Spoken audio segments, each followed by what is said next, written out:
정부가 국가기술 경쟁력을 높이고 전 세계에 기여할 수 있는 과학기술 개발을 위해 글로벌 프론티어 사업을 추진하고 있는데요. 이번 주에는 글로벌 프론티어 사업 테크페어 2015가 개최돼 많은 관심을 받고 있습니다.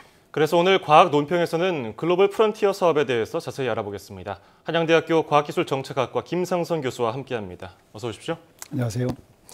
네, 앞서 말씀드렸던 이 글로벌 프론티어 사업이 미래부가 중심이 되어서 진행하고 있는 사업으로 알고 있는데 정부에서 주도하고 있는 이 국가 연구 개발 사업 어떤 것들이 있는지 좀 설명 좀 해주시죠. 말씀하신 것처럼 이제 글로벌 프론티어 사업은 국가 연구 개발 사업의 하나입니다. 네. 그래서 국가에서는 그 국가 경쟁력 제고라든가 삶의 질 향상, 또 사회 문제 해결 이런 걸 위해서 이제 국가가 연구비의 일부 또는 전부를 지원해서 연구 개발 사업을 추진하는 거죠. 현재는 이제 미래부, 산업부, 교육부, 방사청, 중기청 한 20여 개 부처가 참여를 하고 있고요. 각자 소관 분야에 대해서 연구 개발을 지원하고 있습니다. 금년도 예산 규모가 이제 18조 9천억인데요. 이게 국가 총 살림살이의 한 5% 됩니다.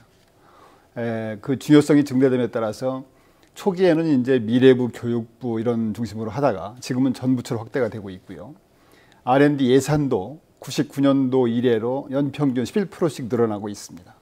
그만큼 이제 과학기술이 중요하다는 얘기인데요. 네네. 앞으로도 이제 과학기술이 모든 분야 발전의 중심이 되기 때문에 나라 살림이 아무리 어려워도 미래의 씨앗이라는 측면에서 과학기술 투자만은 계속 확대돼야 되겠다. 내년 같은 경우도 이제 지금 나라 살림이 녹록지 않을 것 같아요. 그런데 이런 점을 감안해서 지속적으로 예산 투자를 해야 되겠다 생각이 되고 있습니다. 네, 이번에 이 테크페어 2015 글로벌 프론티어 사업의 일환이라고 할 수 있잖아요. 네네. 이게 어떤 사업입니까? 이제 글로벌 프론티어 사업은 국가 연구 개발 사업 중에서도 대표적인 장기 대형 사업입니다. 국가 연구 개발 사업 초기 단계에는 연구비 규모가 크지 않기 때문에 이 작은 소규모 단위 과제를 중심으로 했는데요. 연구 규모가 이제 커짐에 따라서 100억 이상 되는 장기 대형 과제도 추진하게 된 거죠. 네. 그러니까 예를 들어서 이제 한 20년 전에 G7 프로젝트라는 게 있었어요. 그래서 그 사업에 따라서 요새 이제 이동통신의 근간이 되는 CDMA 기술이라든가 또 초고집적 메모리 반도체라든가 평면 TV 이런 것들이 이제 G7 프로젝트의 성과죠. 그게 이제 잘 진행이 돼서 후속적으로 나온 것이 이제 21세기 프론티어 사업이라는 것이었어요. 21세기 프론티어 사업을 통해서 바이오 신약을 개발하고 이산화탄소를 저감하는 기술, 또 나노 반도체 이런 성과를 냈죠. 네. 그러니까 글로벌 프론티어 사업은 앞에 이제 G7하고 21세기 프론티어 후속 사업입니다, 이게. 그러니까 약간 차이점이 있다면은 앞에 두 사업은 선진국 추격형이었는 데 비해서 이 글로벌 프론티어 사업은 세계 1등 원천 기술을 개발하자 이런 목표로 기술 선도형 사업이라고 볼 수가 있습니다. 그래서 이 사업을 처음에 기획할 때부터 그 철학을 4G, 그러니까 네 가지 G를 저희 목표로 삼았었는데요. 첫 번째 G는 이제 글로벌 R&D다. 이게 세계적 수준의 과학기술 탑 브랜드를 구축한다는 것이고요.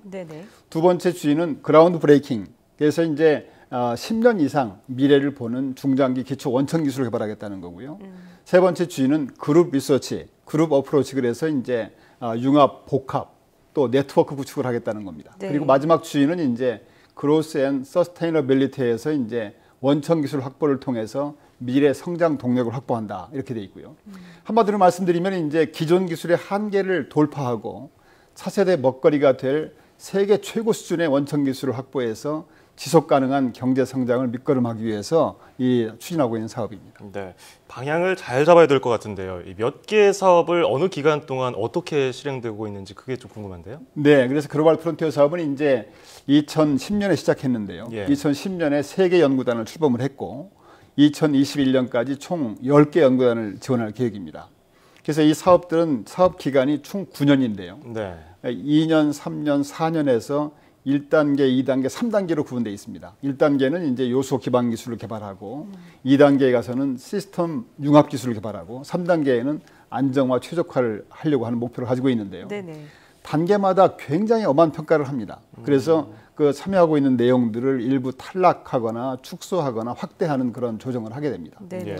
연구비는 이제 연구단마다 매년 50억 내지 200억 정도 규모로 지원하게 되는데요. 9년 동안 총 사업단별로 한 1,200억 원 정도를 지원하게 됩니다. 네, 잘 활용이 돼야 될 텐데 이번 주에 개최되는 이 테크페어 2015에서 선보이는 사업들은 과연 어떤 목적으로 진행이 되는 걸까요? 네, 테크페어 그러니까 이제 뭐 기술 시장 그러니까 그런 거 아니겠습니까? 그래서 그동안에 이제 2010년에 그 아까 시작된 사업단이 3개인데요. 그 사업단에서 그동안에 개발한 성과를 일반 국민과 연구자 또 기업에게 알리는 겁니다. 이제 알려서 같이 공동 연구 개발할 파트너를 찾거나 또 기술 이전 대상 기업을 찾거나 이런 역할을 하는 것이 이번에 이제 테크페어의 목적이고요. 말씀드린 것처럼 이번에 대상은 총 3개 사업단. 그러니까 2010년에 시작된 건데 하나가 이제 의학 바이오 컨버전스 연구단, 융합 연구단이고요. 두 번째가 실감 교류할 수 있는 인체 감응 솔루션 연구단. 또 차세대 바이오매스 연구단 이렇게 3가지입니다. 조금 어렵죠. 근데 조금 더 말씀드리면 이제 의학 바이오 융합 연구단은 신약 개발하는 비용과 기간을 획기적으로 단축을 하는 플랫폼을 개발하고요. 새로운 항암제라든가 신약을 개발하는 것입니다. 아시다시피 이제 최근에 고령화 추세에 따라서 암 환자가 연평균 5% 이상 증가하고 있는 추세이기 때문에 이게 굉장히 시적절한 사업이라고 볼 수가 있고요.